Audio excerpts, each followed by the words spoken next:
नमस्कार, आप देख रहे हैं पत्रिका का डिजिटल प्लेटफॉर्म। मैं हूं आपके साथ पूनम। राजस्थान के झुंझुनू जिले की धरती ने एक बार फिर अपने वीर सपूत को नम आंखों से विदा किया है। भारतीय नौसेना में कार्यरत गांव घरडू की ढाणी निवासी leading aircraft ordnance mechanic Kuldeep Devach की तिरंगे में लिपटी हुई पार्थिव देह शुक्रवार को उनके पैतृक गांव पहुंची। देश सेवा के दौरान हुए हादसे में जान गंवाने वाले इस वीर जवान को पूरे सैन्य सम्मान के साथ अंतिम विदाई दी गई। गांव की गलियां भारत माता की जय और वीर जवान अमर रहे के नारों से गूंज उठी, लेकिन हर आंख में अपने लाल को खोने का दर्द साफ दिखाई दे रहा था। सूरजगढ़ से घरडू की ढाणी तक निकाली गई तिरंगा यात्रा में ग्रामीणों, पूर्व सैनिकों, जनप्रतिनिधियों और बड़ी संख्या में युवाओं ने भाग लिया। रास्ते भर लोगों ने फूल बरसाकर अपने वीर सपूत को अंतिम सलामी दी। भारतीय नौसेना की टुकड़ी ने गार्ड ऑफ ऑनर देकर पूरे सैन्य सम्मान के साथ उनका अंतिम संस्कार कराया। सबसे मार्मिक दृश्य तब सामने आया जब कुलदीप की पार्थिव देह घर पहुंची। मां शुभिता देवी बेटे के पार्थिव शरीर को देखकर फूट फूट कर रो पड़ी।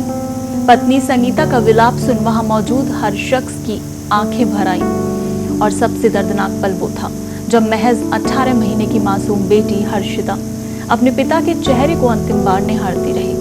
उसे शायद ये एहसास भी नहीं था कि अब उसके पिता कभी उसे गोद में नहीं उठा पाएंगे। ये दृश्य देखकर वहां मौजूद लोग अपने आंसू नहीं रोक सके। कुलदीप देवाच का जीवन संघर्ष और देशभक्ति की मिसाल रहा। पिता सुभाष चंद्र के निधन के बाद परिवार की जिम्मेदारी मां सुभिता देवी के कंधों पर आ गई। आंगनबाड़ी कार्यकर्ता के रूप में काम करते हुए उन्होंने कठिन परिस्थितियों में दोनों बेटों का पालन पोषण किया।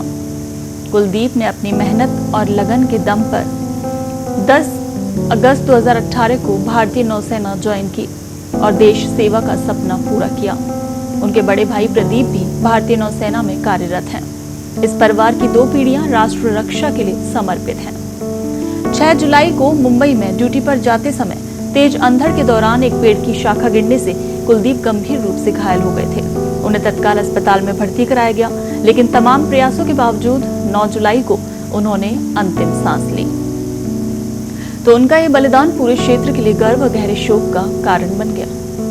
लेकिन नियति का सबसे दर्दनाक संयोग भी लोगों को झकझोर गया।